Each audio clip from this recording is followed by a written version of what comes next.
Okay, we're back here. We're going to pick up where we left off for the part 2 of our t-test video.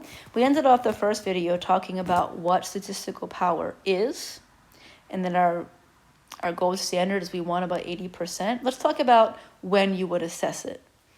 You can assess statistical power before you run a test, or study, before you run your study. That would be a priori. And when you run an a priori power analysis, it's going to tell you how many subjects you would need or what sample size you would need in order to have 80% power.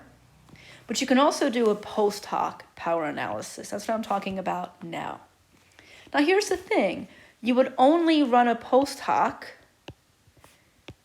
You would only run if you accept the null.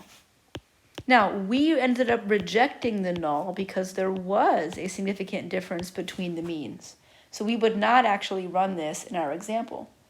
But if you did not find a significant difference, then you would accept the null and you would probably want to run a post hoc power analysis.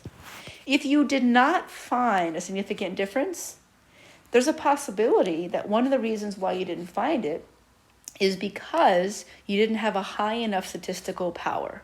So maybe there really was a significant difference there, but the t-test wasn't able to pick it up. So that's why you would only run it if you accepted the null. We already found a difference, so there's no reason for us to go back. But if you did accept the null, you'd go back and do a power analysis. There's a free online program called G*Power. I'm not sure what they really call it, but G-Power. And you would just make sure that you have the right things filled out. So I've got a screenshot here. In our example, you would make sure this is set to t-test. We're doing independent groups, so it would look like this. We're doing a post hoc. You always want to have two tail in independent groups t-test. I put in the effect size that we calculated, and then I put in our sample sizes. I press the magic number and the magic button, and what you would look at is this. So for example, what this is telling us is 25%. Not really appropriate to our discussion because we ended up rejecting the null, but that's how you would run it. Now, let's go back and talk about our repeated measures. All that we did so far was for an independent group's parametric t-test, when you have two different groups you're comparing the means of. Now let's say that I have the same group that I'm testing twice. That would be repeated measures. So if I have Mr. Cookie Monsters, let's say I have, 15 of him, 15 Cookie Monsters, but now my independent variable is time, and I'm measuring enjoyment of chocolate chip cookies 2 levels of time, before the quarantine and after the quarantine. Maybe if he's quarantined in his house for 2 months, he ends up eating so many cookies that his enjoyment of them goes down because he's tired of them. I don't know. This is what our hypotheses would look like. Here it actually says during, so we could actually measure during the quarantine. You could run it however you wanted to. If I look at our schematic, it's actually very similar. Okay? What are some of the differences? Well, if I look at the basic assumptions, now we're talking about this side.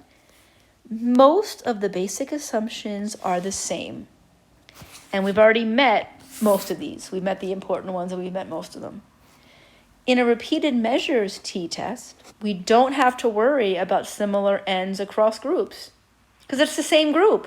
I've got 15 Mr. Cookie Monsters. Then I got the same 15 Cookie Monsters to test before and after. And we also don't have to worry about homogeneity of variance. When you measure the same group of people multiple times, we basically assume that the variance is going to be similar. If you test the same person several times, there's going to be much less variability measuring the same person twice. Versus in the independent groups t-test, we were measuring 2 different groups where we expect more variability. So aside from those 2, the basic assumptions are the same. Because we don't have to worry about homogeneity of variance, we're not going to have to run a Levene's test. and we can go straight to our t-test results. Here it's a paired samples t-test we're looking at. Let's look at the results. Again, we're going to look at the two-tailed significance. We didn't have to worry about homogeneity of variance, so there's only one line to read. And I'd be looking at this right here. In this example, it's a paired samples t-test table. In this example, our significance value is less than 0.05. So we reject the null, and once again, we found a significant difference. So the enjoyment of cookies was significantly different before and after the quarantine. We don't yet know where that difference was. So now we go back to the descriptives. So if there was a difference, I go back to our descriptives and I can look at the mean enjoyment scores before the quarantine, 9.25, and the mean enjoyment scores after the quarantine, 7.5. So our results show us that the mean enjoyment of cookies was higher before compared to after the quarantine. So maybe my hypothesis was true. He ate so many cookies that his enjoyment went down after the quarantine. We would also look at our meaningful significance or our effect size. For a repeated measures t-test, it's still going to be Cohen's d, but it's a different formula.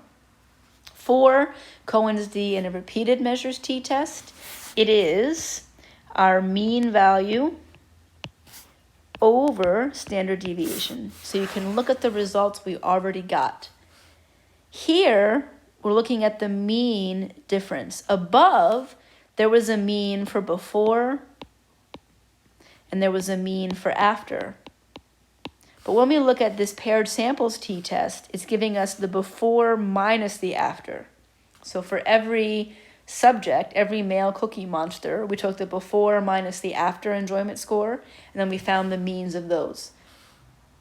So it's one mean, so I would simply do the division. 1.731 divided by the standard deviation, 2.29832. That's going to give us an effect size of 0.75, which is a very large effect. We like that. So these results are both statistically significant and meaningfully significant or meaningfully different. Again, only if you accepted the null would you run a power analysis. We ended up rejecting the null, so in our example, we wouldn't run a power analysis. But if you did accept the null, you'd run a power analysis using G power. Still a t-test, still post hoc, still two-tailed, but this time it would be matched pairs for our repeated measures. I put in the effect size that we got, I put in the sample size, and we got a power of 77%, which is very good. All right, those are the basics of the t-test. Now go enjoy some cookies. I'll see you for the next video.